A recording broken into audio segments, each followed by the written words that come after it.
This is delightful. I'm so glad we came here. Feel those vibrations at Camp Video Games.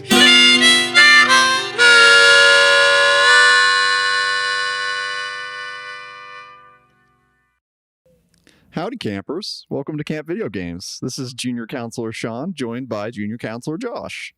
Hello, and welcome to Camp Video Games, where I just want to encourage all the campers out there. Remember, what you leave in the woods, you take with you, even the stinky stuff, okay?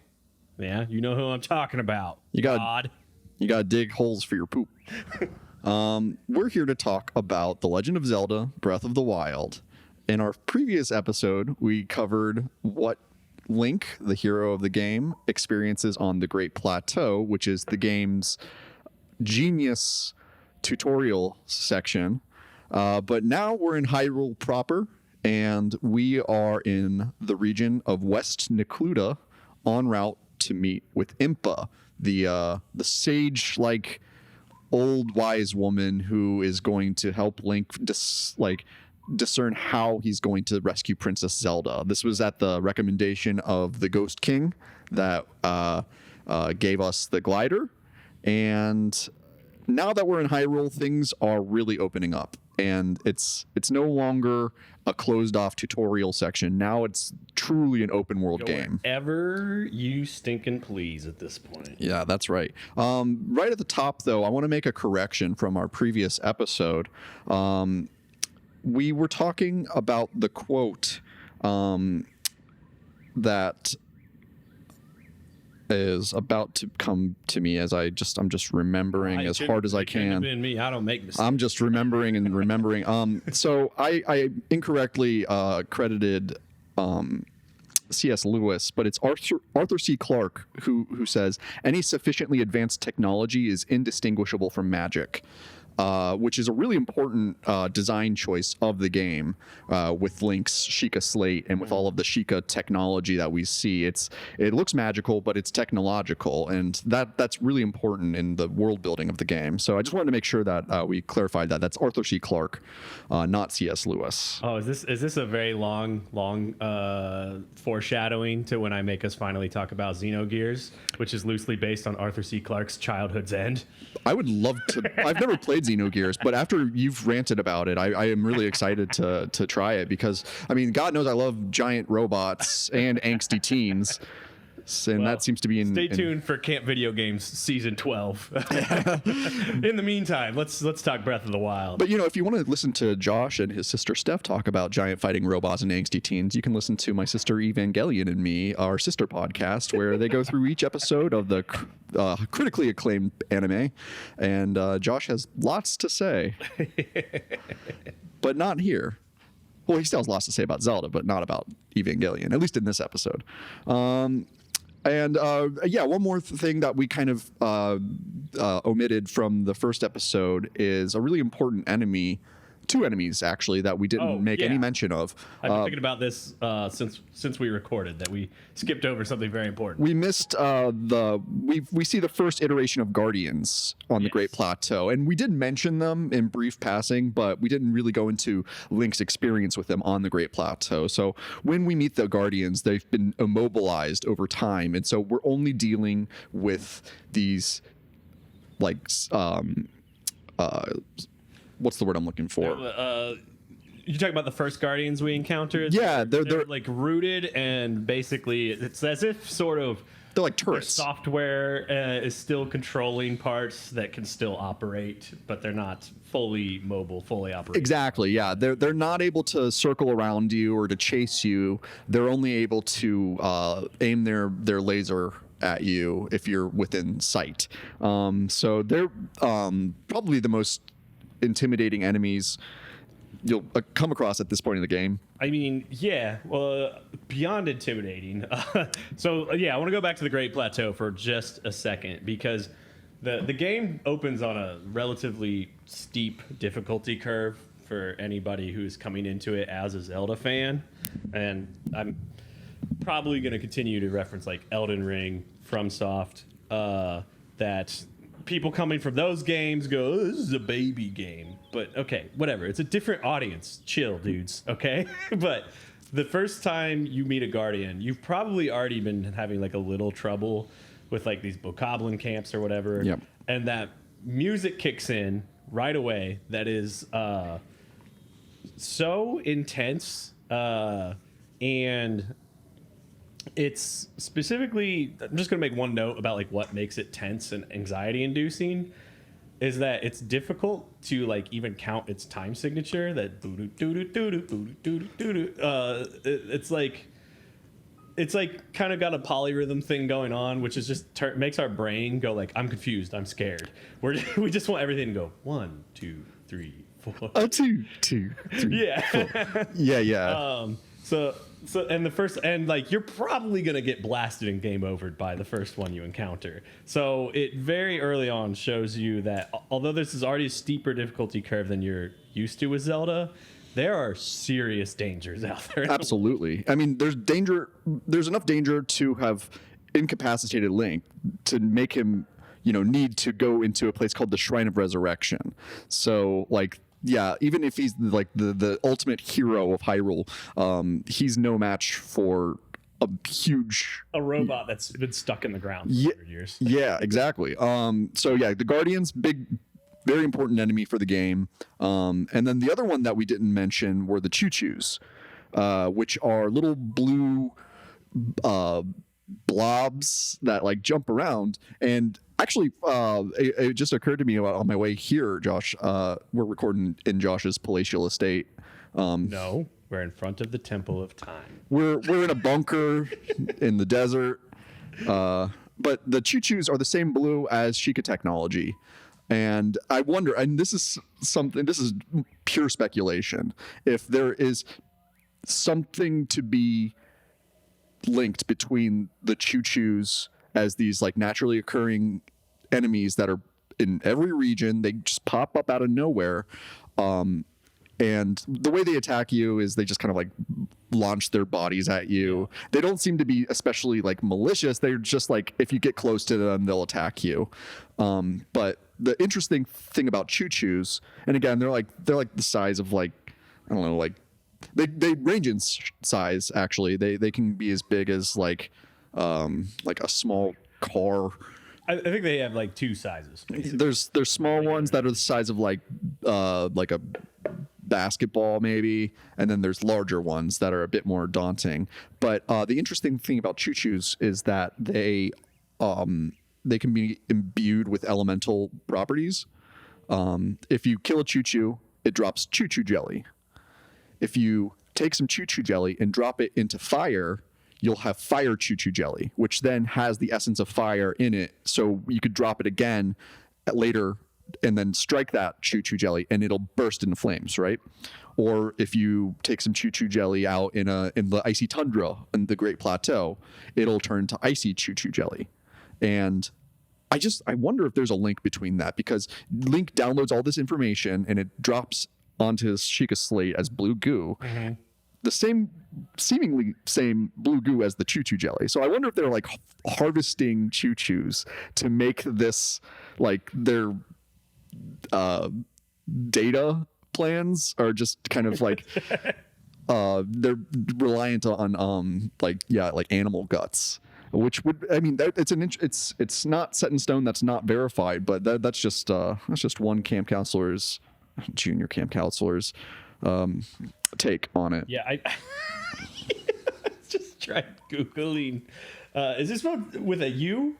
Because I was trying to look up more info. I was trying to get like some background on the Choo-Choos in the Zelda series. Oh yeah, it's CHU, one word. Because this is not their first appearance, am I right? No, they've also been. I mean, there are amorphous blobs in pretty much every Zelda game. Yeah. I believe you fight them in the first game as well. Yeah, I don't know. I think what do I think of as it? Oh, there's there's an amorphous blob monster in the first game. I gotta dig up all my resources that I have. Every time we go in, I'm like, I got all the notes. Yeah, we got everything. We definitely, and then I just immediately throw us in under the bus. Nope, want to look this up, but I don't know. This is I set up it. I think in the first episode maybe how like I'm not a big like deep dive lore speculation Right, person. right. If it's in the script, Yeah, it's a part of it. But if otherwise, let's just let the story speak for itself. Right.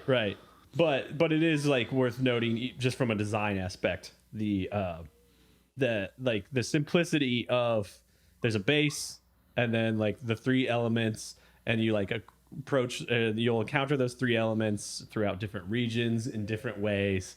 That it is a like crafting complexity via simplicity. Yeah. Because I've been exploring people's critiques of this game recently, and one person's big critique was like, "There's only like 6 types of enemies," and I'm like, I can get into later why that's like wrong, but this is just one detail of like why that's wrong. It's like take the choo-choo and look how well they just diversify it. Yeah. They took one enemy and got a lot of different uses out of it. Yeah. So yeah, those are the 2 omissions from the previous episode that I wanted to make sure we tackled and make sure, we know about them, so you don't have to write about it. So now, if you're like me, as soon as you get the glider, you're just like immediately, let's get off this great plateau. Let's explore Hyrule in its entirety. And for me, at least, the way the game like timed it out, I experienced a blood moon almost immediately upon entering West Necluda. And the blood moon is an incredibly cool like gameplay mechanic that essentially when there's a full red moon in the sky and it happens on a regular basis, it's not happening every 5 minutes, but it will happen every hour or so. I know that there's official, there's real data on that, but we're not looking at it. But what the blood moon does in the game is resurrect all of your defeated enemies. So in some cases, you might find yourself having just defeated a whole pack of bokoblins at their campsite. Blood moon comes up and they're all back, baby. And it seems to be linked with it's only Ganon's minions are being revived at the blood moon, and that opens up some interesting thought avenues where it's like Ganon, who is still at this point only being identified as a big flying pig that's just circling Hyrule Castle. It's just this big pink cloud of a pig. And when the blood moon rises, all of his enemies come back to life. And that's like a trump card. Like how do you lose a war? Yeah. If you have an unending, supply of minions. Yeah. Which I'm gonna jump in again and snap at the haters, because another complaint I saw as I've been exploring critiques of this game was like that. Well, like what is the real threat to the world? Because everybody's in their villages just doing their thing. Blah blah blah. It's like, well, think about the real world. I can go out and I can drive on the highway. I don't have to be worried about a blood moon coming and raining demons on my car. Right. Like the world is very isolationist as it exists, even though there are pockets of peace. And I think that's what makes it so fascinating as a post-apocalypse yes story and locale and theme. It's a very realistic post-apocalypse where I know I'm living in one right now, so it's pretty easy to make comparisons. But yeah, like when society is completely dismantled and it then turns back into like little slivers of civilization throughout the landscape, these people are not all inherently going to be like wearing spiky football helmet armor and running raids on their neighbors, because you got to get along with the people around you to survive. Human beings, or Hylians in this case, are social creatures that need to be a part of the pack in order to make it in the wilderness. Yeah. Well, I'll just say one more thing on blood moons. It's every 2 hours and 48 minutes. Thank you. And you could freeze it by going in a shrine. I've never done that. Shrine at night, and it pass, and like you come out at morning, it's gonna skip it until the next time it reaches like midnight on an evening. That's cool. That's really cool. I mean, when you think about what the association linked with the moon. I mean, it's inherently a feminine, celestial body. The blood moon. It's an introduction of the chaotic feminine. Oh no, Jordan, sit down. Bringing demons from hell. This is why we can't trust women, because the blood moon. We can assume that this is the result of Ganon's magic. Yeah. That he's been able to harness the natural world to suit his malicious needs. And yeah, that just kind of makes you wonder, what was because right now we're seeing Ganon 100 years after he successfully, killed Link essentially, and then trapped Princess Zelda. I don't think we're seeing Ganon at the height of his power in Breath of the Wild. I believe when he was able to harness the blood moon as to do his bidding as it is, it implies a much more powerful magician and not just this chaotic aftermath that he has left. Yeah. So the blood moon is a really interesting way that the game explains this, why the world is chaotic, right? Yeah, if you're living in Kakariko village, you've got enough people there that are of you've got warriors that are able to fight off the bokoblins and the choo-choos and the occasional moblins, which are larger bokoblins. They tend to stand 12 feet tall, maybe. They're pretty imposing, but yeah, you can fight them off. Keep the peace for a time, but it's always going to reset every blood moon. Everyone you've killed is going to come back.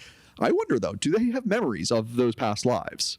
Bokoblins, they're smart enough to hunt. They're smart enough to have bonfires. They're smart enough to they have dances. They seem to have their own language. Do they remember oh yeah, Link killed me? What is the psychological effect of the blood moon on the monsters? Yeah. Or do they get this blank slate? They're just chaotic. Yeah, this is getting one of those things I don't think too hard about, but I think they've probably lived in relative rule until Link starts coming and just massacring them. Yeah. And the way you put this in context is, I think you'll run into this in Necluda. We'll talk about you go the path of least resistance. Yeah. The dueling peaks. You hit the stables, and then Kakariko Village, and you'll pass travelers on roads. Yeah. And I'm pretty sure you'll only pass other travelers, merchants on roads between 2 points where there's not bokoblin camps that are pretty close to the road. You know what I'm saying? People know to keep their distance from these places of danger. Right. But you will occasionally find non-playable characters being attacked by bokoblins, and then Link can swoop in and play the hero. Yeah, if they're outside of those main routes where they're okay, here's a short route of trade that we can reestablish, and even then, yeah, maybe you run into some of those people that are under attack. So there's truly a threat. It doesn't matter how beautiful the nature of the world is. There's just a threat to civilized quote unquote life, however you want to define that. Well, it's like the natural world. The most beautiful frogs are the deadliest, most poisonous ones. Yeah. It's just a nice contrast of oh, it's beautiful, but it's extremely dangerous, lethal. Yeah. So after you've descended from the Great Plateau, you're going to find outpost ruins, and this seems to be a great battle had been fought that completely decimated these barracks. There's an assortment of crumbling stone architecture. Oh God, architecture. Thank you. And it's just more of that world building through destruction. We see what it would have looked like, or we can imagine what it would have looked like based on how it's been destroyed.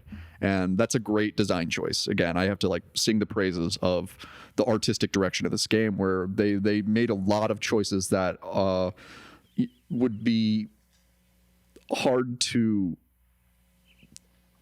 it would be hard to make this game without these types of decisions at this point. Like if you had a Zelda game where everything is shiny and new, there's no indication of any, this is a century after the big one, basically, for Hyrule. And now we get to see what the world looks like as a result of that. One of the very first things I did when I came across a horse, which you'll find pretty close to the outpost ruins, is I snuck up on one. I climbed up into a higher spot. I paraglided down, landed on the horse's back, and I was able to tame it, right?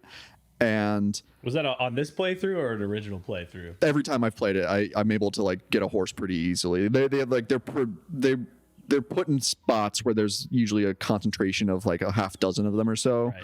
And occasionally you'll find bokoblins riding horses to either antagonize NPCs or to hunt. Ironically, the bokoblins seem to mostly hunt warthogs. Which I don't think that's cannibalism, but like you got pig boys hunting pigs. A little weird. It's a little weird, but my favorite part of The Legend of Zelda: Breath of the Wild is feeding animals. I can walk up to a horse if it's comfortable with me at the point after I've gained its trust by being a gentle rider, and you can also like soothe the animal by like giving it a reassuring pat. Soothing my horse.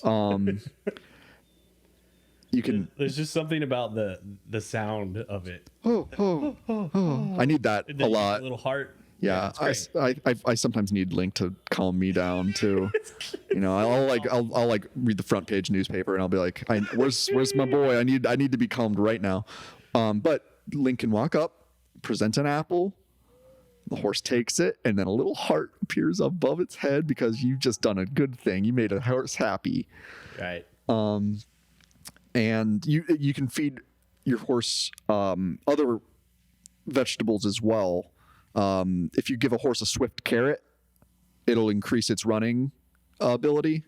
Which literally did not know that. It's incredible. I mean, this game's been out 6 years. We're still finding out stuff about it. We've played a lot of this game, and yeah, it's really just like I figured that out just by like the last time I met a real horse in real life, I gave it a carrot. Mm-hmm. And I was like, I wonder if this horse likes carrots. And you give it a swift carrot, it'll eat it, give you a big old thanks a lot, and its stamina, which is it's shown in the game as like a couple of like they look like well, how do you describe it? It looks like a drumstick hitting a snare or something. I think it's supposed to be like a whip, like they use in like jockey racing. Yeah. But you more politely use your bridles. Is that what those are called? Yeah, I think so. We're not horse guys. Yeah. So just by giving your character the choice to spoil animals, because like I'll just keep feeding them until they stop eating. Yeah. And that's how I show love. Like I show love through cooking for people or through like making sure you've got something to eat. It really clicked with me because I like animals more than I like people, and horses are pretty dang cool. And yeah, the fact that you can just slip them an apple if you feel like they've earned it. Yeah, and same with like the dogs. I'm pretty sure you could leave them a piece of meat. Absolutely, yes. Yeah. You'll find dogs usually near stables, which is another landmark that we'll find shortly as we explore West Necluda. I came across at this point in the game, I came across Hestu, who is the big old Korok. He's like the size of a human, mm-hmm. And Hestu gives you a small fetch quest to retrieve his maracas from a camp of bokoblins that have stolen his maracas. And you don't know what they're for at this point in the game, and being a heroic good boy, you're probably going to go do it because what do heroes do? They do the heroic stuff. Yeah, and it has to. It's an odd experience the first time playing through, like, the way you could feel this area is so open, but you do feel like maybe it's just me and the way I play video games. I did not stray off the path like at all. Yeah. From like where the game was pointing me. I think it's like I always kind of want to be like the strongest I can be as fast as possible. So I know the game's pointing me to the direction to be able to do that. I think is why the very loose storytelling and having this weird tree creature Hestu along the road is working for me, and because you could go hours and never come across Hestu. Absolutely. You could come to Kakariko probably through another direction and not cross him and just be constantly frustrated because what you're going to quickly learn is that those Korok seeds you've been picking up randomly through the fields or trees, they help fill Hestu's maracas. Yes. Yes. So yeah, you clear out this camp that's just, and it's a pretty straightforward fight. You keep going down this road. Mm-hmm. You see a camp of bokoblins. You get his maracas and you bring him right back. Well, this is another part of the bokoblin camps that I'd like to mention is that in certain areas there's going to be a locked treasure chest that you cannot open it until you've defeated all of the enemies in the camp. And that's old school Zelda again, where it's like some doors in the first game cannot be opened until you've defeated all of the enemies.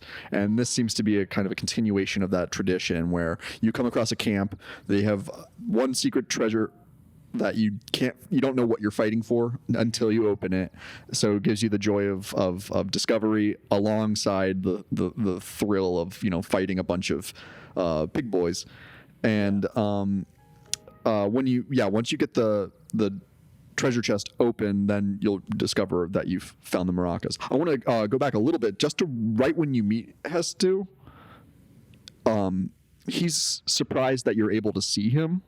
Mm-hmm. It seems that other Hylians don't see Koroks, and this is another strange delineation between Link and his fellow Hylian. Is that so far he's the only one who's able to access the shrines. He's the only one who's able to interface with the towers. He's the only one who can see Koroks. So there's shocker, the hero of the story is special, and so his favorite word is shalaka. Shalaka. And there's certain parts of the game that have skippable animations that happen. That'll happen quite often. I'm thinking of cooking. I'm thinking of upgrading your inventory with the aid of Hestu. Mm-hmm. There's others I can't think of. Talking with the great fairies, which we'll get to later. Oh, those gosh darn fairies, it seems to be anytime that you're cooking or upgrading a part of your character, there's going to be almost a ritualistic song that plays during it, and you can just skip it if you want to, because it gets really repetitive. Yeah, this is like the one place I'll concede that I'm hoping for. As this episode's being recorded, we're still a little over a month from Tears of the Kingdom. The quality of life feature I'd love is cutting those down faster for these things that it's like you are going, like, especially equipment upgrades. All right, sorry, I'm jumping ahead a little bit, but like that, even when you skip it, is just like about 30 seconds. Yeah, it's a drudge. Load, unload, bring this ferry up, drop this ferry down. It's a complete break of the flow that the game has expertly established. Right. That's one of my, and like almost any complaint I have about this game is just small quality of life features that now that a sequel is coming out, built in the same asset and engine and everything, I'm like, just little tweaks around the edges. I've got faith. They've done a pretty good job of listening to the fans so far. Hey man, like think about the difference between Skyward Sword in Breath of the Wild, right? Like they really listened to like the outrage that some people expressed. So Hestu is an interesting character. He stands out from any of the other characters you've met at this point. He's just a large Korok. It seems weird that he's just like it's almost like he's part of a bygone era. That seems to be the Koroks, and a lot of like the old nature, like the magic of nature seems to be really rooted in the past, whereas we're now entering this era of technology and damnation. Yeah. There's this is me going real deep. There is like Dive in, baby. Having just read this book, it's about like indigenous wisdom about like living with nature and stuff. And they really do bring that spiritual element to it. The Koroks and Hestu, they're the ones that are like truly of and integrated with nature, and like it's like almost like you're like the one colonizer of the land. But they kind of like accept. I'm like, John Smith. You know, I'm John Smith, and this is Pocahontas. Yeah, it's. I honestly feel like Avatar is a better example. That's just a retelling of Pocahontas. But does John Smith turn on the other colonizers and like? Yeah. He ends up. I don't know Pocahontas very well. He marries Pocahontas, and in the Disney cartoon, at least, he's responsible for killing the mean British guy. Yeah. Well, this game, I think being more Princess Mononoke influenced. Your role is sort of to bring all of the things together. The sort of like people living their lives in the post-apocalypse as it is, the world of nature, and the world of technology that you're like resurrecting to aid you in the fight. Absolutely. Like you're the one who can bring it all together to live in harmony. Last week I rewatched Princess Mononoke, and the interesting character choice that the creators made in that was no single character is a pure villain. Everybody has like a kind of gray moral scale, but the people of Irontown, which is kind of like in the story of Princess Mononoke, like Irontown is the beginning of the end of nature, where these people are they're willing to ravage nature in order to see their own survival through. But the people of Irontown are just the best. They're like such good-hearted, loving people. They love each other and they look out for each other. And even Lady Eboshi, who's like the head, kind of like she's like willing to sacrifice nature for her people, like especially so. She's made all the more human by her respect and like admiration for the town's lepers, typically people who would be completely left on the outskirts. She embraces them and uses their like isolation lifestyle she's like, well, if you're going to be isolated, you should build me guns, which is an interesting like kind of like her intentions are good, but her methods are evil. Yeah, and this game, it doesn't go as deep with that metaphor. No, not at all. You still feel like a lot of community and love in all these places as we're like, about to approach Kakariko Village. Can I talk like one more thing about like design of how it points you in the right direction? No, moving on. Yeah, go for it, of course. Because I'm just like looking at my hero's map. I'm gonna try to keep this quick for anybody who's not like visually looking at it. Yeah. The hero's path, that's on your Sheikah slate when you look at the mini map, or the full map, that is. But like the ways you can get to Kakariko Village there's the Kakariko Bridge that points you to Hestu, and like by this point you've gone through a horse tutorial. You probably have a horse. You're going up through there. Any other path to Kakariko Village is barred on all sides by water and mountains that like it's going to be a while before you have enough stamina to try to climb to it from another direction and miss Hestu. The one direction you can go, for if somebody's visually watching my hero's path, there's a big boy guardian in the way. Like a fully mobile one. Yeah. Like, sorry, you're not going to get past it with like 3 hearts. So, hey, unless your timing is really good with shield. That's something we should have talked about too with the guardians, is that you don't have to just wail away at them with your sword. Yeah. Like you can easily defeat a guardian if your timing is good by deflecting its laser with your shield. Any shield that you have can do it, but your timing has to be impeccable. Yeah. I just wanted to like wrap my thoughts on that. That is how you design a world so that you're guiding the player without making them feel like they're on rails in any way. If you're a Dungeons and Dragons dungeon master, take gosh darn notes on Breath of the Wild. Yeah, there's there are a few instances where the game tells you no. It instead says maybe if you can. Like it really exactly gives what it does through environmental design here. I remember the first time playing through, I did not take the road to get to Kakariko Village. I was just gallivanting through the woods and then like jumping off of one mountain or another and like just like kind of seeing and just kind of aimlessly wandering too, because that game really it doesn't discourage you from just going around and just seeing the sights. I found Kakariko. I came in through like the back side of it, and it was just a strange like, oh, I guess this is the place to be, because I wasn't paying attention to the map or anything. I was just kind of wandering around. So it does. It really it diversifies your exploration. Like you don't have to just take the road. You don't have to do that at all. So, we're going to come across one of my favorite landmarks that pop out through the entire map are these skull fortresses, where bokoblins are like They just hang out. Are these We have little goblins. Are these the skulls of actual monsters in Breath of the Wild? I mean, they're like, we do come across gigantic, the Leviathan skeletons that are like these massive monsters, and they have these big skulls. Like, I don't know if these were constructed or if they are actual bone. Like it's a really intriguing thing. Well, one of the brilliant things about this game in that it can build the world in any way it wants, and every Zelda game does this. That it's just make sure the timeline is so huge that like when you do see the same styles of enemies, the same locations, it's like, okay, I can see how lore or oral tradition would have kept naming places Kakariko Village, or like, bokoblins, they exist.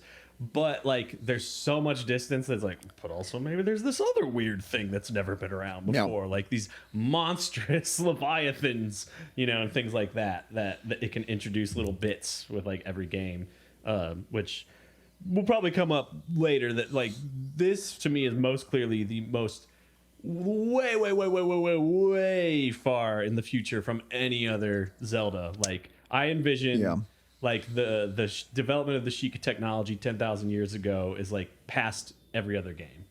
Yeah, it seems that way. And we're really not going to try to address the Zelda timeline into that a bit, but it'd be nice once we once I take more notes. And I'm actually in like my current playthrough, I'm far enough ahead from where we are right now that I'm like, oh shoot, am I jumping ahead to what Impa's gonna tell us in a minute anyway?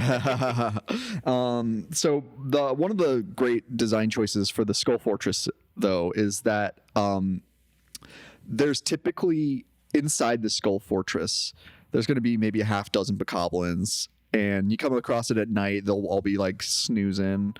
But there's going to be a lantern that's dangling from a rope in one of the skull's eyeballs. And right below that lantern is typically explosive barrels.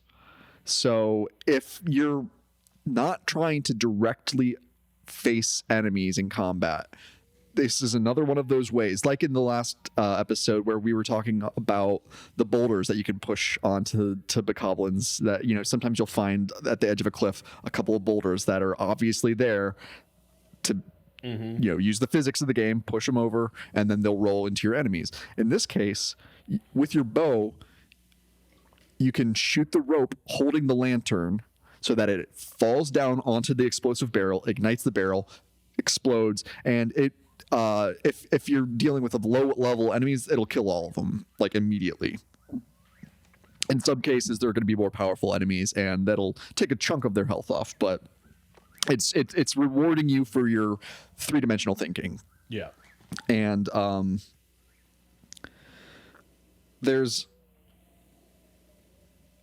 one thing that I thought of since we talked about the Sheikah Towers last. I was complaining about the design of the Sheikah Towers. And like, in order to ascend a Sheikah Tower, like a normal human would, you have to climb it, but you have to spiral around it to get up every platform. I was thinking about why they would do that. It's the guy who goes up and does maintenance needs a break. No, dude. Here it is. It's a defendable spot. Nobody except those with Sheikah slates can instantly teleport to the top of it. And if anyone is trying to ascend to attack you, you have all of the chances in the world to get them as they're like lugging up and around it. Right? Like it's defendable. It's strategery. Presidential word. And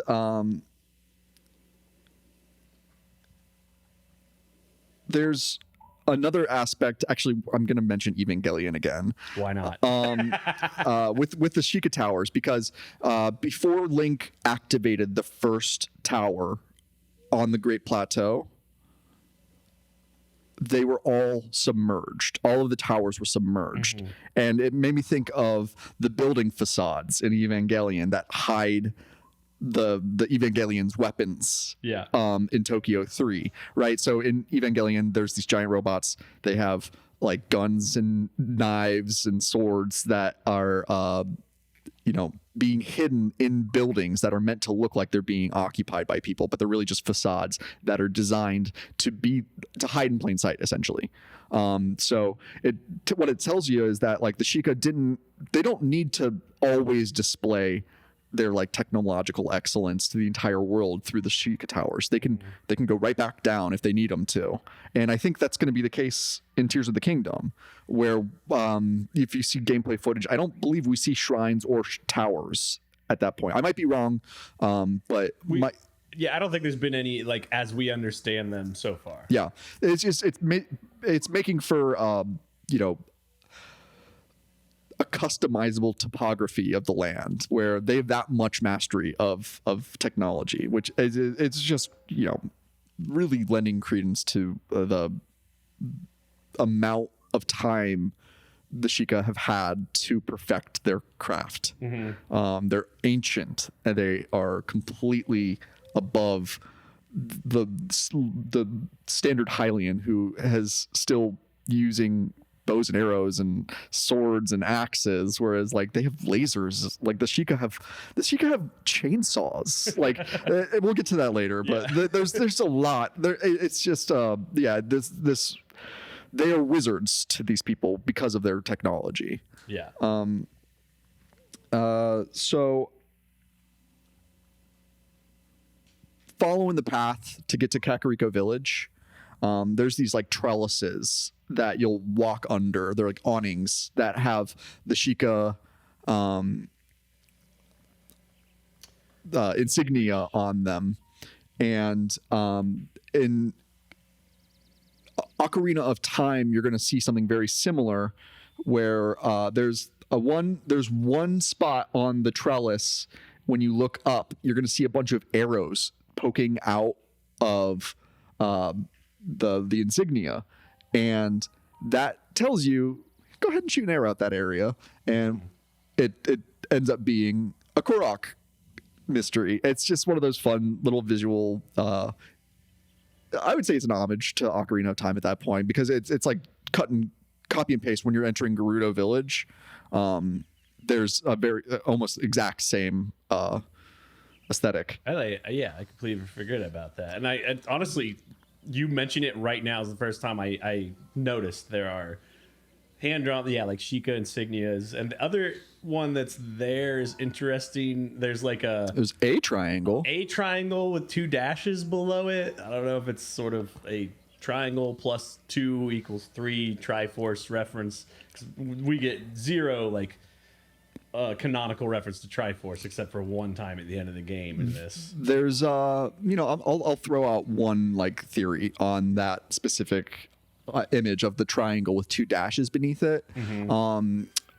The Sheikah often associated with that would be Nehru, the goddess of wisdom, who is and because of Impa and the Sheik connection with Princess Zelda.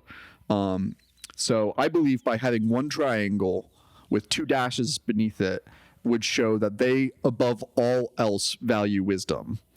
And the other 2 aren't even full triangles. They're just they're more disposable facets of the Triforce. Right. So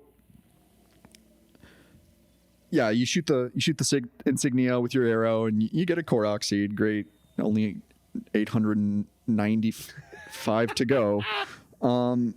So while you're in Kakariko Village, I mean, now we're in a civilization. We are actually in a village. There are human beings or Hylians just walking around doing people stuff, and Living a very provincial life. it's Very provincial Japan, like many Miyazaki movies. yeah, absolutely. Oh, I needed those. Anyway.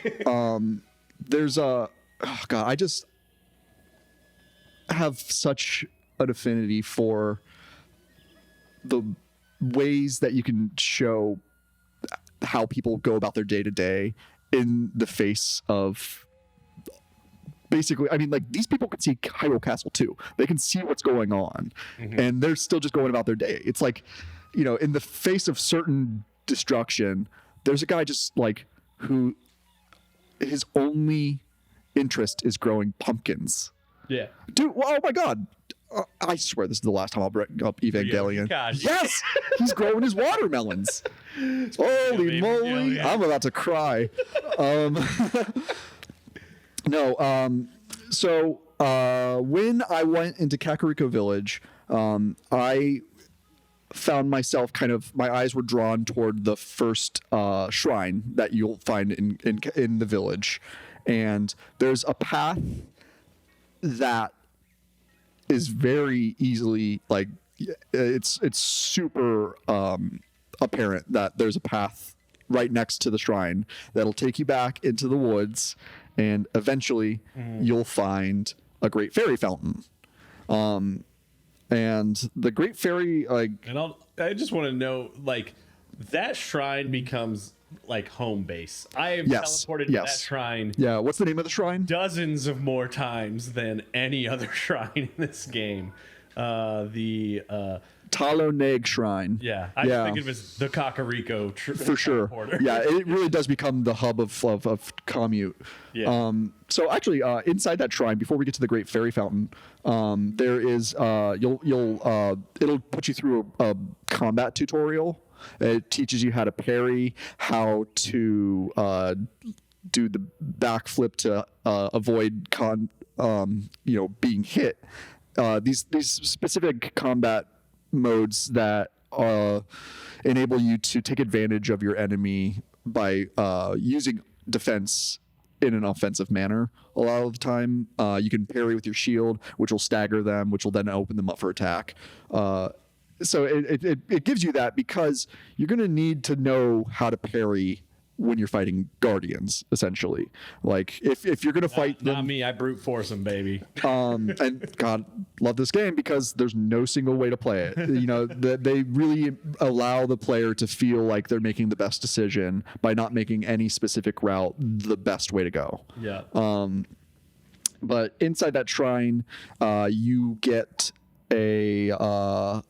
it's called the Eightfold Blade, and it's a Ashika traditional blade forged with ancient technology that's, quote, the sharpest conventional weapon that they have. It doesn't do that much damage, like, compared to, like, later broadswords that you'll find, but the fact that it's been sharpened or forged with ancient technology, and a design aspect of the Eightfold Blade is that it has a hook built into the hilt of the blade, which, if I were to take a guess, it's used to catch swords. So if you're like sword to sword with someone, and you think about like Luke and Darth Vader, where they're like hitting their swords together and they're doing that kind of like force of the wills, I'm gonna do that. What you would do with that hook is slide their blade into the hook and then turn the hilt of your sword, and it's a sword breaker. Like, you think about Raphael, the Teenage Mutant Ninja Turtle. He fights with sais, and they're basically like daggers with these big tongs on the handguard. And those are used, you grab a sword with one hand, and then you break the sword with the other sai. And if I were to just make like a fun little ooh, this is food for thought, I wonder if those types of swords were used specifically to battle the Master Sword at some point, or like they equip the Sheikah have equipped their soldiers with a tool that could be used to destroy their enemies' blades, and that immediately just makes me think of like maybe their intentions aren't as altruistic as we've been led to believe. That's like tinfoil Zelda theory that we're not going to get into, but I just thought it was an interesting that like the Sheikah sword is used in my approximation to destroy other swords. Yeah. So, yeah. In the Taloneg Shrine, we learn how to side hop, backflip, and parry. Those are the 3 ways that you can kind of put the game into bullet mode during combat. They're especially helpful when you fight a particular enemy later, known as the Lionel, but we won't get into detail on that yet.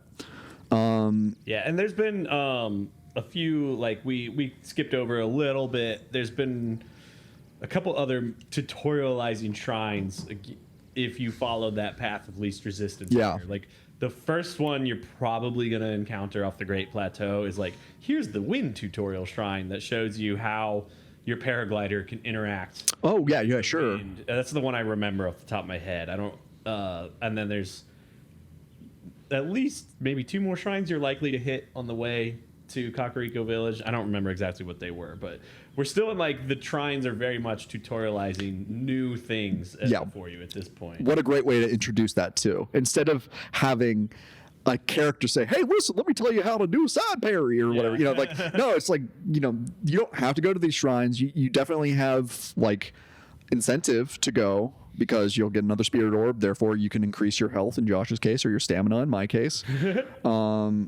But I was thinking about that. So yeah, when you're in this shrine and you're getting this tutorial, especially how to do these specific combat moves, the first time I can think of that kind of dynamic happening in a 3D Zelda game would be in Twilight Princess, where the shade of the hero of time, you find out later that like the skeleton who teaches you these advanced combat techniques in Twilight Princess is the Link of Ocarina of Time.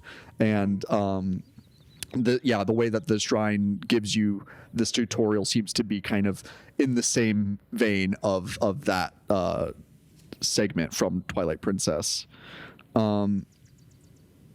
which is also interesting because like these shrines that have these little mini guardians in them, let's not forget that they were made by the Sheikah to protect the people of Hyrule. They've just been corrupted by Ganon's malice. So these enemies, they're enemies inside the shrine because you're supposed to fight them because they're a part of a combat tutorial. But their prime directive is loyal to the Sheikah. It seems like the ones in the shrine, they have not been corrupted. They're just doing what they've been programmed to do, which is to fight you, because it's a heroic challenge. So then you're going to get one of my favorite like varieties of weapons if you defeat the guardian inside the shrine, and that's the guardian sword. And our boy gets a lightsaber. Yeah, like pretty tight. It's a light, again, blue blade of energy, and its main advantage is that it's super effective against guardians. So if you're going to go and brute force a guardian, if you have a guardian sword, you'll be able to chop its legs off instantly and immobilize it, and then make the fight that much easier for yourself. And their durability is extremely low, so they're very much like, once you learn what they're for, you are strongly encouraged to save them for that use case. Yeah, absolutely. One more mention of this shrine before we go to the fairy fountain. The monk, when you find these monks, we talked about this last discussion of Breath of the Wild, that the monks are in a deep meditation, it seems, to the point that they've mummified. Mm-hmm. Then they are brought back to reality once Link has reached them. But the monks are enveloped in like a blue force field. It seems that's like my brain immediately went to like, oh, they're kind of in their own shrines of resurrection right now, or at least like the shrine of immortality. Like they're just able to stay there indefinitely. So let's take our path to the Great Fairy Fountain. One of the things that you'll find on the way is this little blue bunny Yeah. looking Which in my animal. game has been missing recently. And this is another, like it looks ethereal. It looks like not of this world, and it seems to be like the animal personification of nature itself. Like it's just this demigod. But when you shoot or attack these, they're not enemies. When you shoot or attack these harmless creatures, they'll spit rupees at you, which is not a naturally occurring thing. Like rupees. This game, rupees. Like you can amass a huge amount of them, but out in the wild, they're very rare. Yeah, it's mostly through sales. Through commerce, are you able to harvest rupees? I think you could still like cut some grass and find a rupee every now and then, but Not off. it's not nearly as common as in like the first 3D Zelda title, Ocarina of Time, where you would just every bush has either a rupee or a magic potion or a bomb in it. Like in general, resources are limited, specifically so to make it that much more important that you are conservative with your resources. Yeah, I'm going deep on bloopies right now. That their name is more akin to like Rumi, Rumi, in most translations, and only like Western,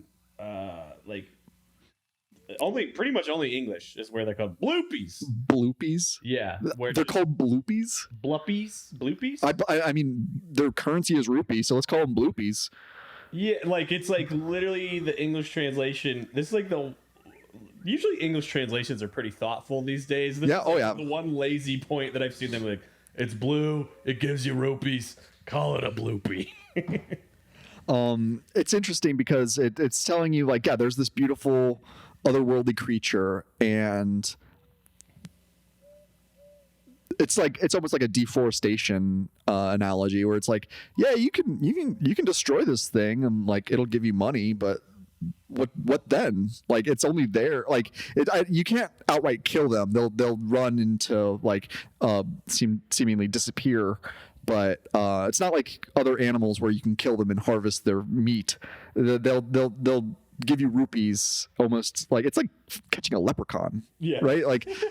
Well, it's just interesting to me as a big fan of Japanese games since the 90s and how they would edit out religious references. Yeah. Like, I think maybe we've mentioned like in the original Zelda how they leave the cross on the shield. Yeah. That was like a rarity. That the fact that this thing was named Rumi, which is I knew the name, I had to look up the details, is a 13th century Islamic scholar poet that you see referenced all over the place. I don't know like if that was the intention here, because it's the design of the bloopy is derived from another thing later in the game. Oh, I know what you're talking. Yeah. Creature. Yeah. Another huge thanks for the idea, Studio Ghibli. Yeah. Like yeah. so yeah, we're at the fairy fountain now, and it looks like the fairies live in like I would describe it as like a giant spiky avocado when you find them. Yeah. And it's quite. It's intimidating. They're menacing in their own way. While the fairies themselves are delightful, they're the great fairies. That is, They're purposely designed with some odd contrast to what eventually opens out from the fairy fountain. Yeah. It's almost like they're inside of their own shrine, like because the shrines are similarly shaped. to the fairies, which again is like, it seems like the Sheikah are just mimicking the natural world through their technology, if not outright exploiting nature to fuel their technology. Yeah. So the fairy needs rupees in order to help you. Like, it seems like she's there's do you ever read Neil Gaiman's American Gods? I read like half of it. I don't remember it super well. A big thought behind that is that the old gods are dying because they've lost followers. And so like Odin, Zeus, and like all these gods, like who used to be the pantheon of you know, the divine, they are now just kind of like normal schmucks with some godlike abilities, but mostly are just, they're just diminishing because they've lost their followers. And that seems to be the fairy's case. She's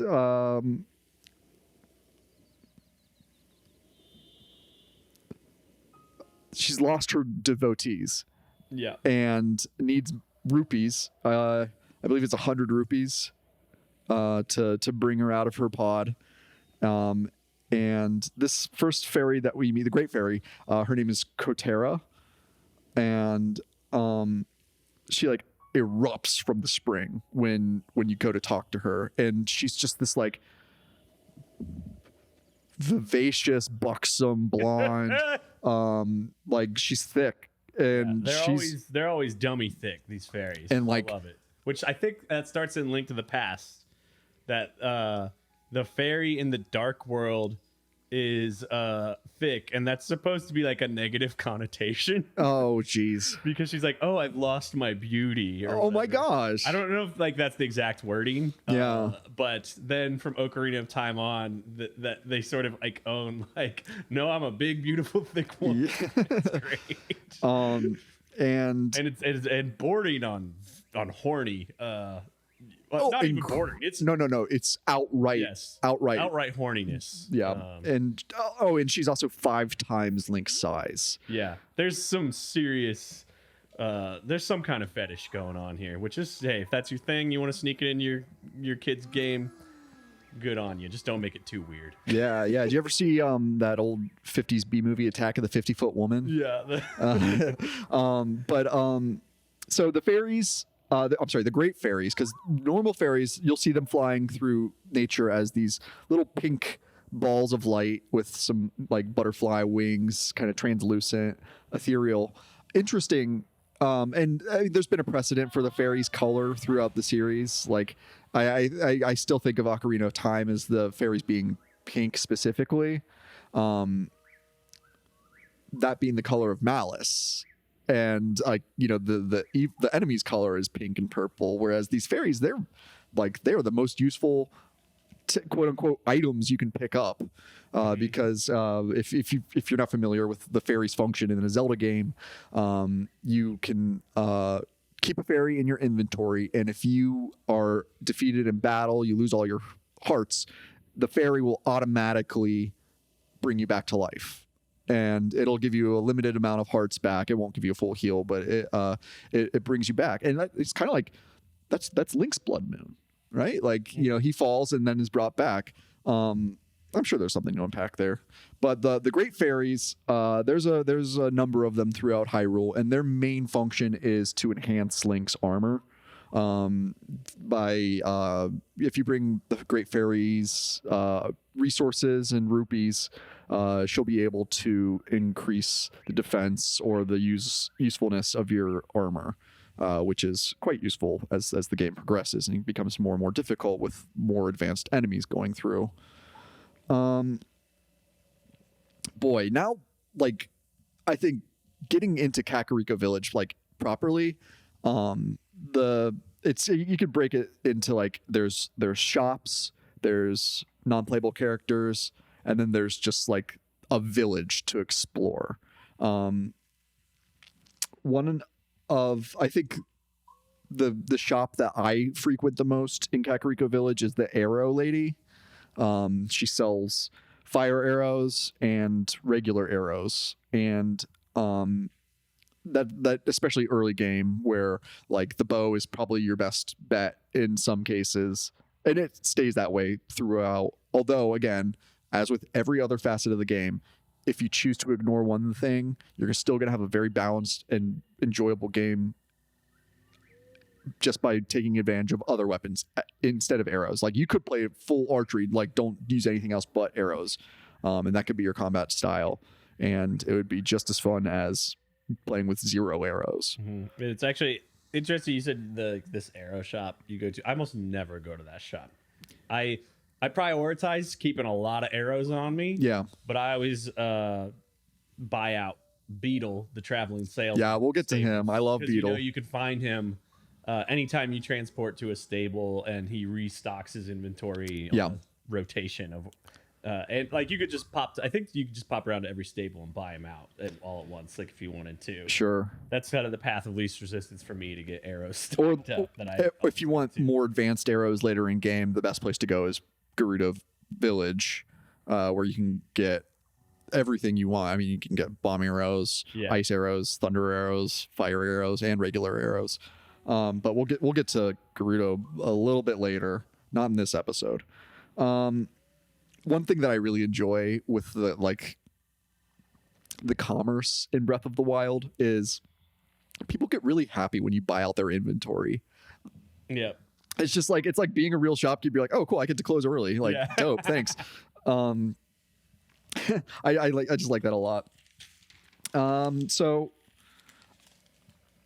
we're going to Kakariko Village specifically to talk with Impa, who is the elder of the village, and she was like a ally to Link and Zelda 100 years ago.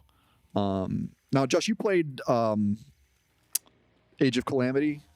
Yes. Is Impa a playable character in that? Impa is a playable character, and Impa freaking rocks in that game. Tell me about like what she looked like as a younger woman too. She looks a lot like, we'll say, honestly, I'm gonna use this as an excuse. I don't know where they are, but looks a lot like in between, like because Kakariko is populated. It seems like by a lot of young women. There's like the 2 kids, Coco and Katla. Oh my gosh. Are those your favorites? Coco so much. Oh. I want to talk about Coco for a minute. Oh, good. Coco from Kaka. Yeah. And then there's Paya. So like Paya's probably the closest design to Impa in Age of Calamity. That makes sense. And Impa is like this sick, like teleporting ninja that can like summon all kinds of like different I think if I remember, I haven't played it since it launched in like 2021. Yeah. I just blasted through it. But like I believe like summons like different types of weapons and stuff, and is very fast, very nimble, very small. It's a cool contrast to Impa now, the sagely old woman just sitting still. Yeah. Well, and this is bringing me to a question that I have of why Link was resurrected at the time he was. Mm-hmm. I wonder if one of the reasons that they decided to bring Link back is because Impa is nearing death, and they need her to fulfill her role as the what would you say she does? I mean, she fills Link in on like, what needs to be done. She's kind of like the hinge point to pointing him to being able to regain his memories that will help him free Zelda. Yeah. All right. There was probably a weird cut here, campers. I apologize. We both fell asleep at the same time. No. We lost about 2 minutes there. We were talking about Impa. I think it cut off as I was saying. Impa is Link's last connection to his memories that will point him in the direction to save Zelda. Yes.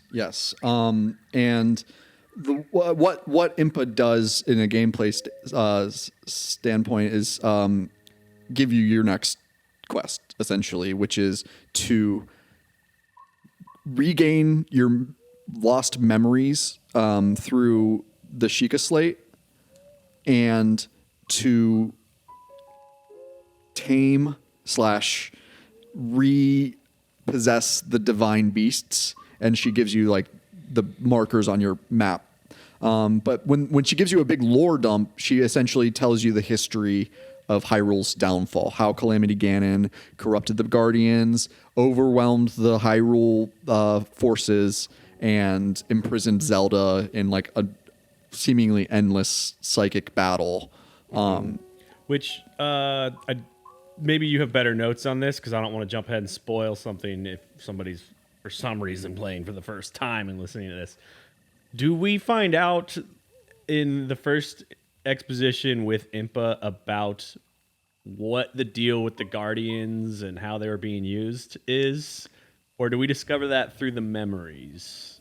There's a tapestry right behind Impa that is kind of like that's the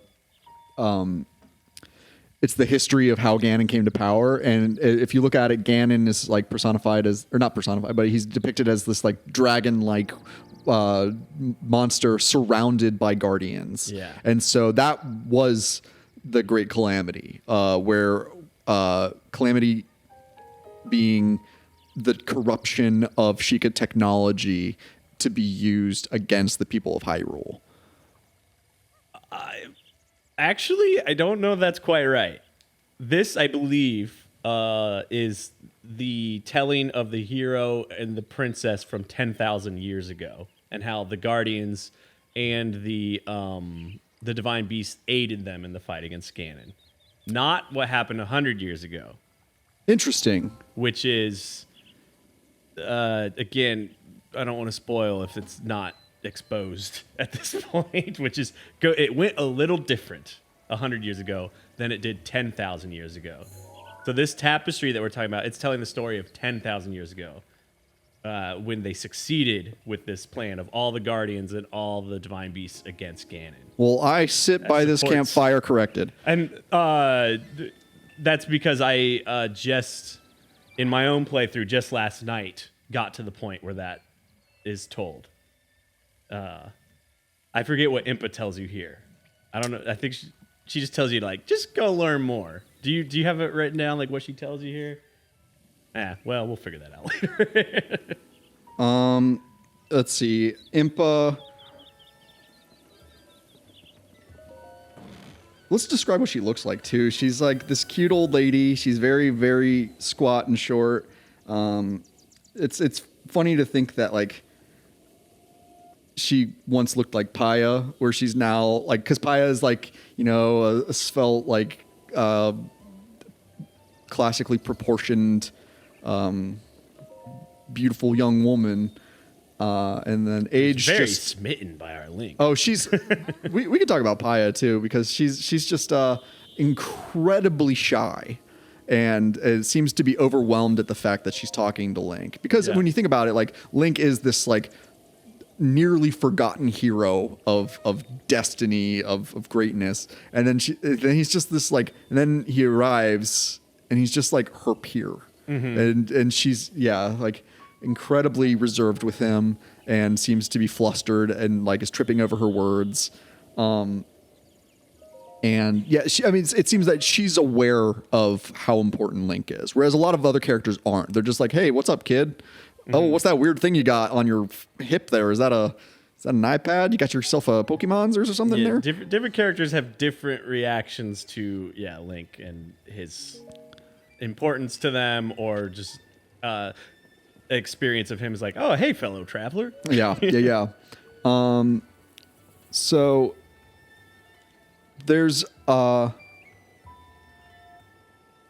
couple of characters inside Kakariko Village I'd just like to make a couple passing references to.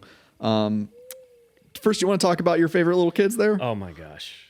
Can we talk about Coco and Katla for a second?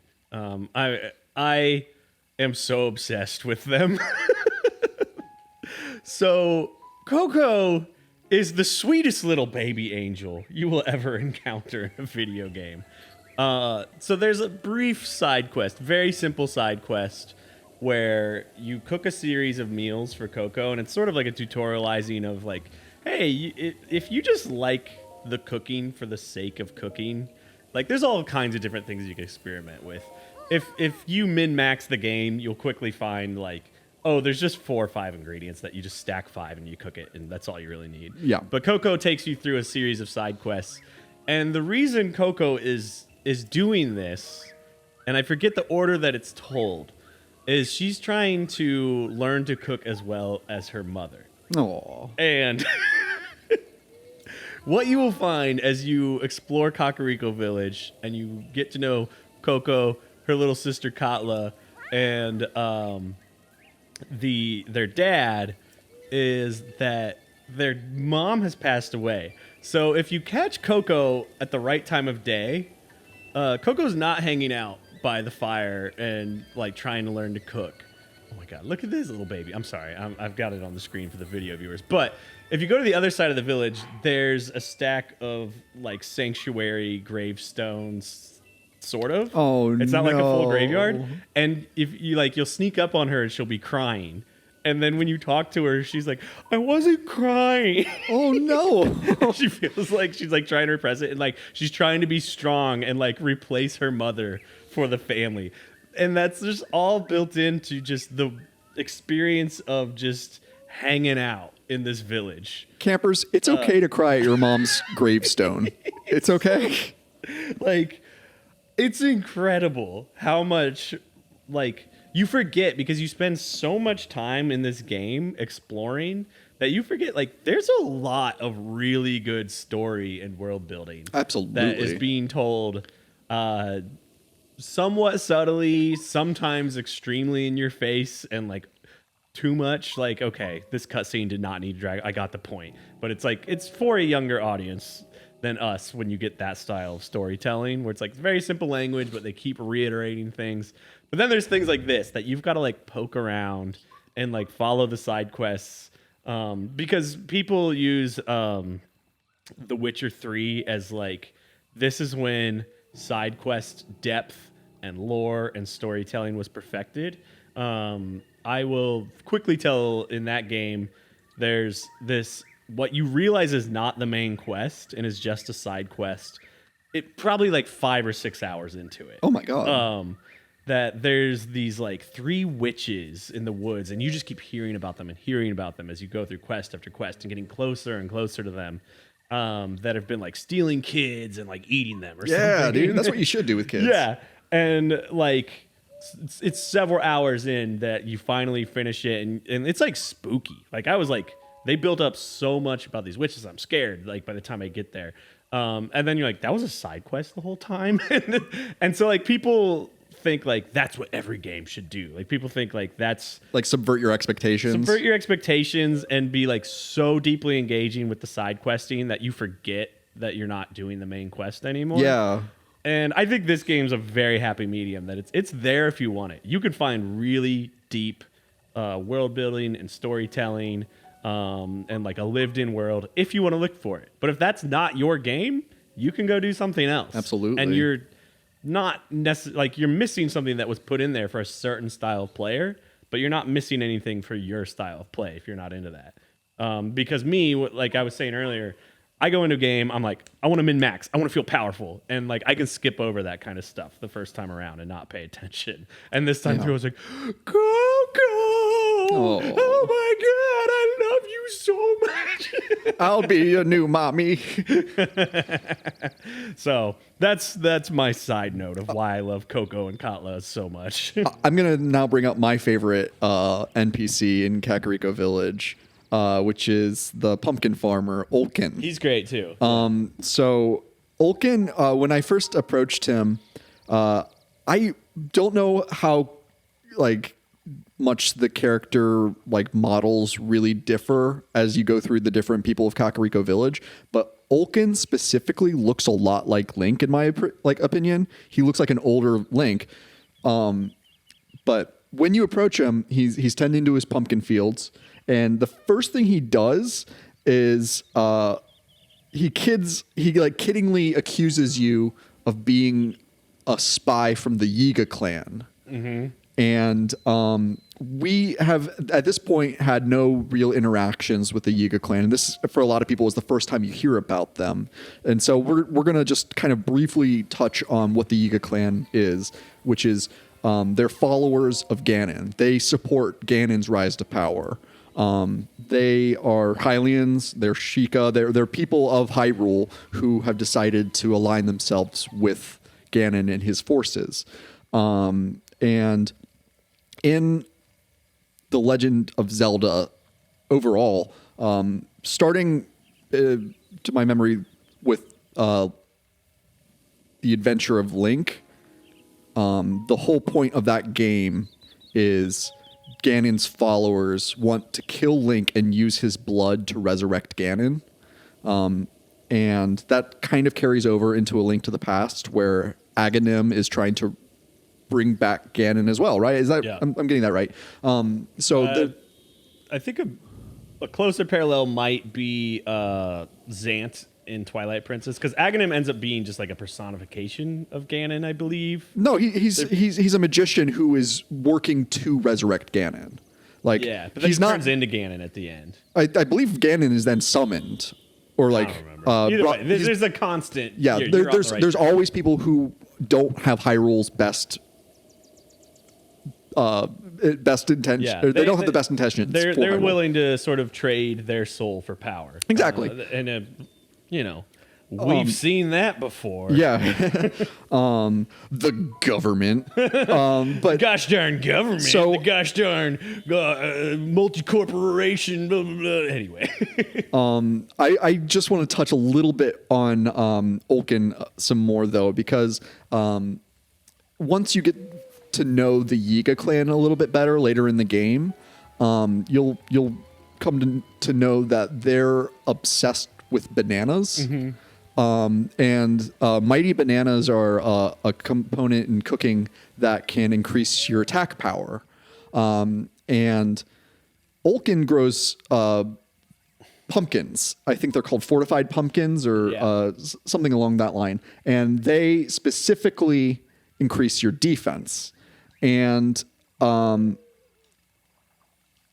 it seems that, like, in the history of the Yiga people, and this is going to be just topical, we're not going to scratch too deep into this, but the Yiga seem to have been pretty much not disbanded, but they had pretty much dwindled in their numbers in the ensuing century since Ganon's real rise to power, but only when the Sheikah Towers erupted from the ground, Ulkin describes it as the big earthquake. That's when the Yiga comes back and they start to be a bit more active because they see that as a harbinger of Ganon's return, which is an interesting idea. It's like none of this would happen if Link had just stayed dead, right? Like, it's a pretty common heroic trope where it's like, because the hero was forced to act heroically, they then brought on the resurgence of monsters and of like evil in the world.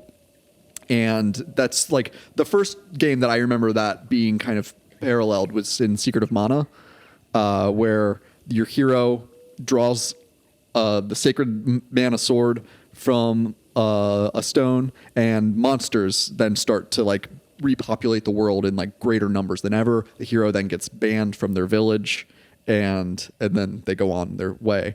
I really wish there was a Secret of Mana cartoon so we could talk about it, but unfortunately there was a pretty cool commercial, but I don't think that's enough. But Ulkin, I believe, is a Yiga who has changed his ways. Disbanded? Yeah, because he starts off, he's like, "Are you Yiga?" Ha ha, I'm kidding. And then he like kind of gives that eye. He's like, "Oh, but are you?" And okay, Ulkin says, in his opinion, the best offense is a good defense, and he's obsessed with these pumpkins that increase his defense. Meaning, the Yiga who are obsessed with a good offense, in his way, the best offense is a good defense. So he's still increasing his attack by increasing his defense. Does that make sense? Yeah. I had not put this together until you were talking about it, and I actually, again, for the visual viewers, just like walk through, like you go to You can go to the pumpkin patch and it's like, come back when the owner's here. And like you said, if you make a fortified pumpkin meal, you get the defense, and the bananas give you offense, which was like, I did not put the contrast together at all.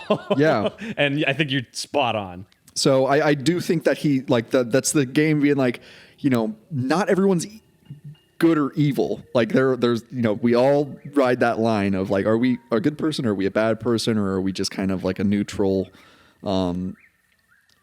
essence? And that's just like, that is advanced storytelling, where they don't say anything about who he really is. We just know that he lives in Kakariko village with his wife, and they have assimilated in, it seems. But yeah, what's his history? It seems like he at one point maybe found himself in bad company.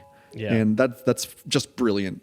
Yeah, like that's the kind of thing where I'm like, there is enough in the text to put together subtext of like, maybe like your theory of like, oh, he's definitely canonically supposed to be former Yiga, but like the connection of fortified pumpkins, mighty bananas, and his obsession, and him talking about be the first one who's probably gonna tell you about the Yiga clan is like, that is clearly an intentional decision. Yep. And as the game goes on, you're going to meet Yiga in disguise. So they're obviously deception is a big part of the Yiga, like ethos. And going back to environmental design, if you follow one of the paths of least resistance out of Kakariko Village, like you just continue on the main road, through the fairy fountain, that's going to be likely the first time you encounter a Yiga. You'll fight them, and they always leave behind a couple of rupees and bananas. Yes. Yeah. So, food for thought.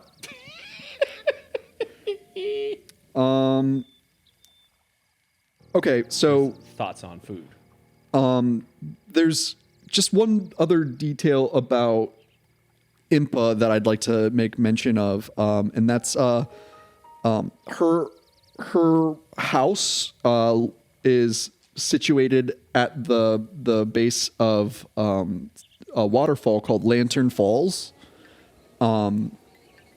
Lanterns in the Zelda games are usually associated with their form of ghosts, which are called Poes.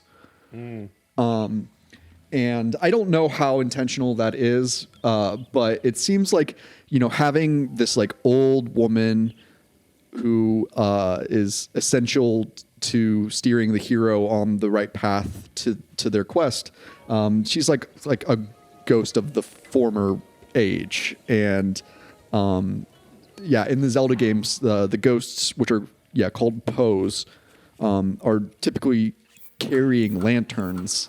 Yeah. Which is very spooky and It's very spooky, and it's like the only reference sort of to I don't know if there's no ghost character in Breath of the Wild, right? well, there's the king, and then all of the champions kind of appear to you I as guess ghosts. ghost enemy. Oh yeah, no, that's correct. The Yeah, closest we get is the what's this?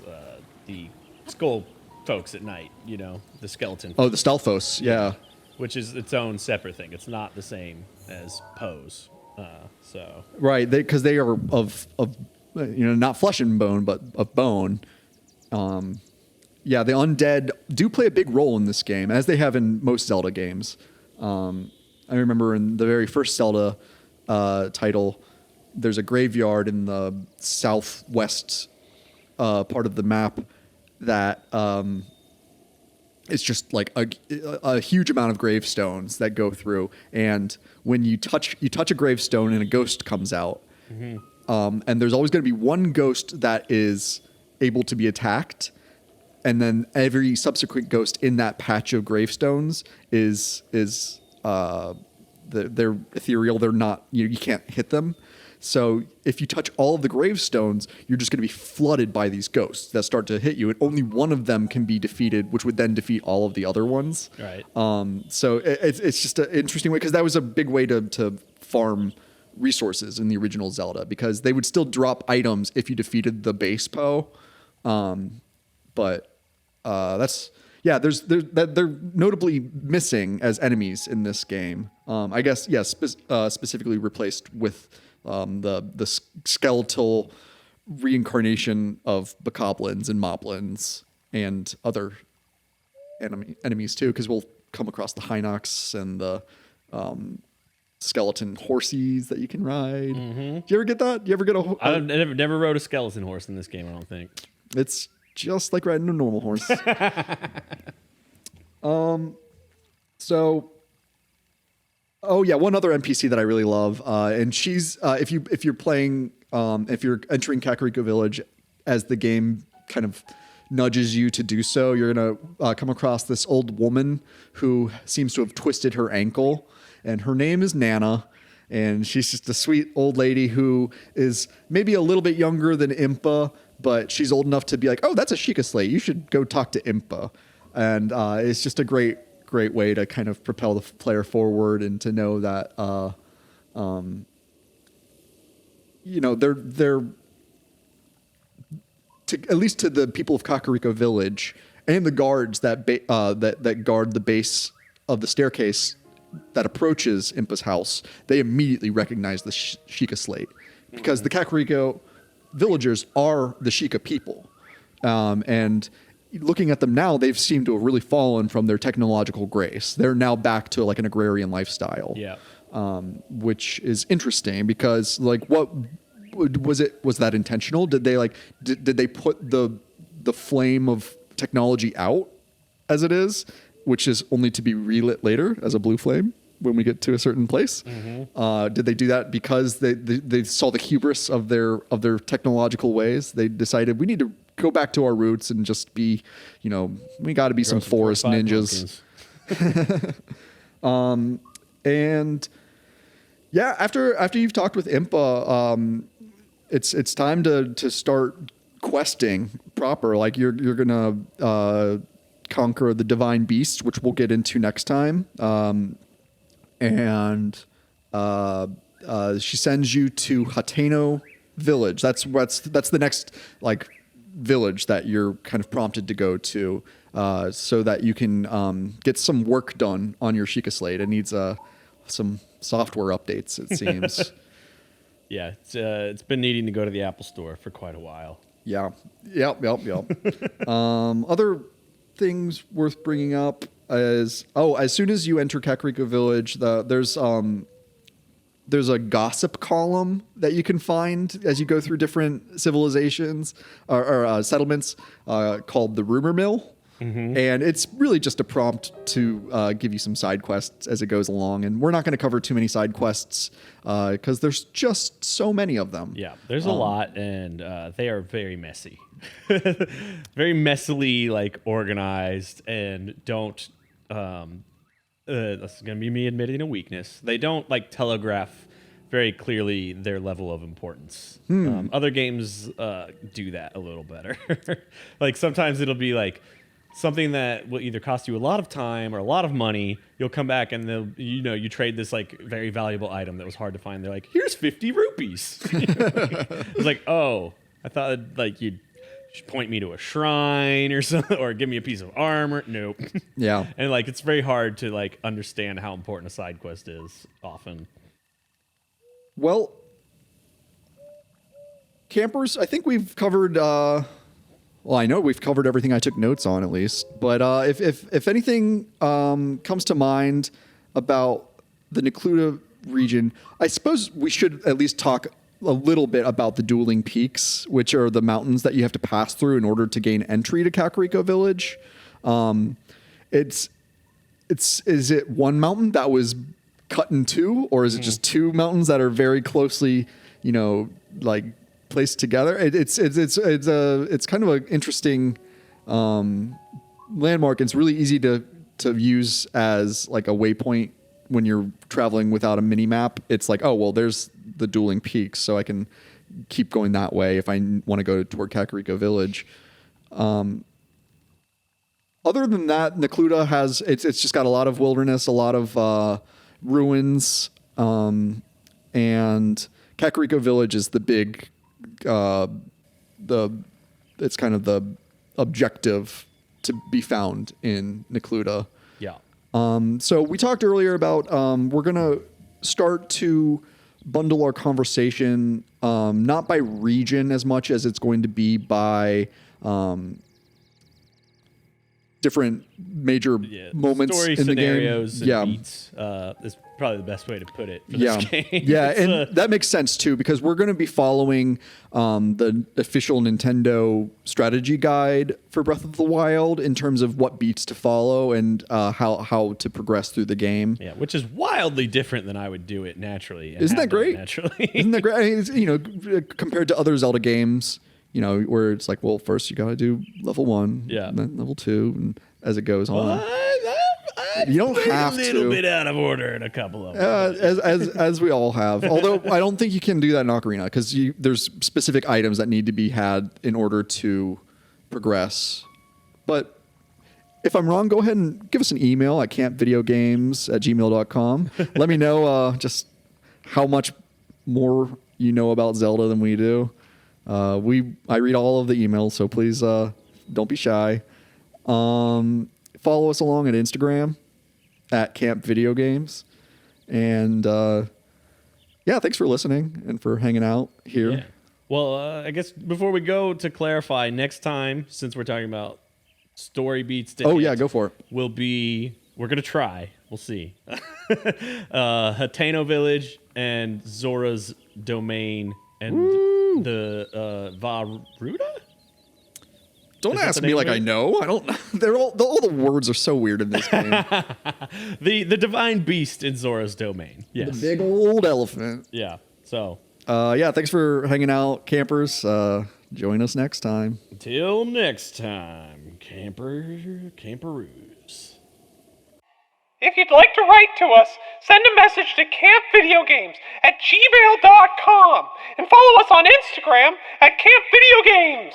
If you want to become a real happy camper, you can support Camp Video Games on Patreon.